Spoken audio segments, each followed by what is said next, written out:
Audio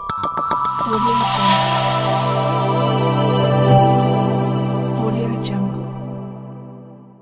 आज मैं कुछ करंट अफेयर्स से क्वेश्चन लेके आया हूं। बहुत ही इम्पोर्टेंट क्वेश्चन है। आप सबको ये डिफरेंट कम्पिटिटिव एग्जाम्स में ये आपको मदद करेगा। चाहे आप सीटीईटी का एग्जाम दें, चाहे आप बीपीएससी टीआरई का एग्जाम दें, चाहे सक्षमता का एग्जाम दें, या डिफरेंट एग्जाम्स में जो करंट अफेयर्स होते हैं उससे क्वेश्चन कुछ न कुछ जरूर पूछते हैं। तो ये आपके लिए जो है हेल्पफुल होगा। कुछ क्वेश्चन हम इम्पोर्टेंट क्वेश्चन है उसको हम देखते हैं। आप देख रहे हैं ये हमारा, इसमें से आप इसे करना ये है कि सिर्फ ध्यान से इसको देखनी है। ये जो है आपको बहुत हेल्पफुल होगा। तो आइए टाइम न गवाते हुए सीधे सीधे से शुरू करते हैं। क्वेश्चन नंबर 1 हम लेते हैं। हाल ही में भारत को पहली बार यूनेस्को विश्व धरोहर समिति के किस सत्र की अध्यक्षता और मेजबानी के लिए चुना गया है? इसका जो है आपको जवाब बतानी है। हाल ही में भारत को पहली बार यूनेस्को विश्व धरोहर समिति के किस सत्र की अध्यक्षता और मेजबानी के लिए चुना गया है? तो इसमें मैं आंसर आपको सिर्फ बताते चलता हूं। ऑप्शन आप देख रहे हैं। पहला ऑप्शन है आपको 44वें सत्र, दूसरा 46वें सत्र, 48वें सत्र, 91वें सत्र। तो इसका आंसर हो जाएगा आपको बी यानी 46वें सत्र के लिए।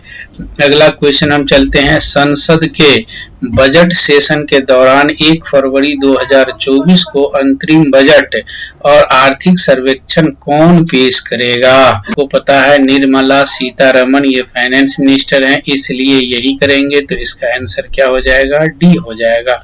अगला सवाल हम लेते हैं। हाल ही में किस आतंकवादी समूह ने सोमालिया में संयुक्त राष्ट्र के हेलीकॉप्टर पर कब्जा कर लिया? किसने कब्जा कर लिया? तो इसका ISIS, बोको हराम, तालिबान, अल शबाब। तो इस पे कब्जा किया था आपको अल शबाब ने। इसका आंसर क्या हो जाएगा? आंसर हो जाएगा डी। आंसर क्या होगा? डी। अगला सवाल लेते हैं। राष्ट्रीय युवा दिवस प्रत्येक वर्ष 12 जनवरी को के जन्मदिन के उपलक्ष्य में मनाया जाता है। राष्ट्रीय युवा दिवस प्रत्येक वर्ष 12 जनवरी को किसके जन्मदिन के उपलक्ष्य में मनाया जाता है? इसका जवाब आपको बतानी है। स्वामी दयानंद सरस्वती, विवेकानंद सरस्वती, सहजानंद या रामानुजाचार्य। तो ये मनाया जाता है आपको किसके जन्मदिन से? स्वामी विवेकानंद। इसका आंसर कितना हो जाएगा? आंसर हो जाएगा बी। चलिए अगला सवाल लेते हैं हम।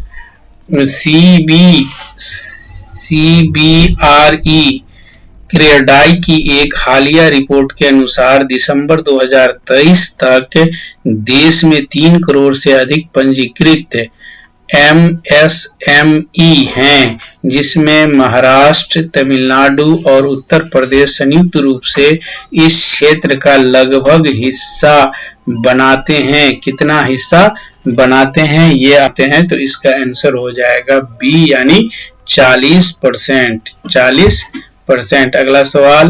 कौन सा नृत्य शैली यूनेस्को की सूची में जगह बनाने वाली भारत की 15वीं सांस्कृतिक विरासत है?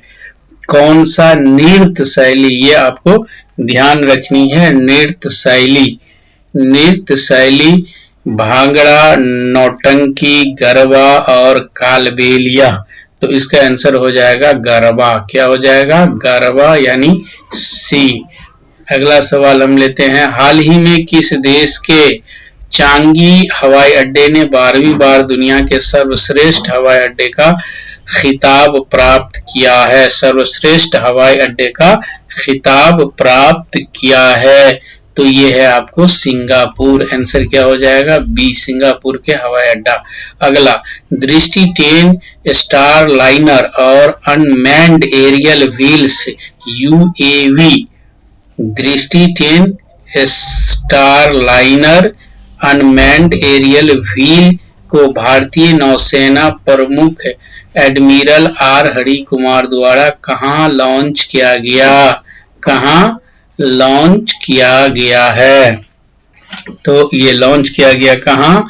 हैदराबाद में। आंसर हो जाएगा इसका ए। इसका आंसर क्या होगा? ए होगा, हैदराबाद में। अगला सवाल लेते हैं हम। ईएस वर्ना नामक भारत का पहला कॉर्पोरेट क्रेडिट कार्ड किस बैंक के द्वारा जारी किया गया है? ईएस वर्ना, ई स्वर्णा कह लीजिए या ईएस वर्ना। इस वर्ना नामक भारत का पहला कॉर्पोरेट क्रेडिट कार्ड किस बैंक के द्वारा जारी किया गया? तो इसका जो है आपको आंसर क्या हो जाएगा? इंडसइंड बैंक। इंडसइंड बैंक के जरिए से ये जारी किया गया है। अगला सवाल, मुंबई ट्रांस हार्बर लिंक का प्राथमिक उद्देश्य क्या है? इसका प्राथमिक उद्देश्य क्या है? तो यात्रा का समय कम करना, यानी इसका आंसर हो जाएगा डी, यात्रा का समय कम करना। हाल ही में संयुक्त राष्ट्र सुरक्षा परिषद ने हौथी विद्रोहियों के संदर्भ में एक प्रस्ताव पारित किया है जो संबंधित है, किससे संबंधित है? नौवहन पर हमले रोकने से संबंधित है। आंसर क्या हो जाएगा? सी। अगला सवाल हम लेते हैं। इसरो नासा का NISAR उपग्रह जनवरी के अंत तक तैयार हो जाएगा। इसका मुख्य उद्देश्य क्या है? इसरो और नासा NISAR उपग्रह, इसका उद्देश्य क्या है? तो इसका उद्देश्य क्या है? पृथ्वी के बर्फीले क्षेत्रों का विश्लेषण करना। पृथ्वी के, आंसर हो जाएगा सी, पृथ्वी के बर्फीले क्षेत्रों का विश्लेषण करना। 13वां क्वेश्चन लेते हैं। निम्नलिखित में कौन सा हवाई अड्डा 18 से 20 जनवरी तक विमानन समारोह विंग्स इंडिया 2024 की मेजबानी करेगा? कौन सा हवाई अड्डा? तो बेगमपेट हवाई अड्डा हैदराबाद, बेगमपेट हवाई अड्डा हैदराबाद ये मेजबानी करेगा। इसका आंसर कितना हो जाएगा? ए हो जाएगा, इसका आंसर ए। फिर अगला सवाल हम लेते हैं। विश्व बैंक की नवीनतम रिपोर्ट के अनुसार फाइनेंशियल ईयर 2024-25 के लिए भारत की जीडीपी वृद्धि क्या है? जीडीपी वृद्धि क्या है बताइए? 6.4, यानी बी आंसर हो जाएगा। इसका आंसर कितना हो जाएगा? बी हो जाएगा।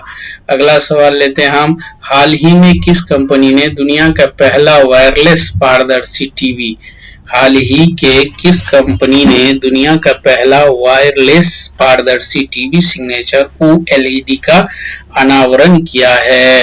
तो ये क्या है? कौन? ये क्या है? LG। किसने किया? LG किया। इसका आंसर हो जाएगा कितना? डी। तो उम्मीद है आप लोगों को ये पसंद आया होगा। आप सब लोग आए देखे, इसके लिए थैंक्स।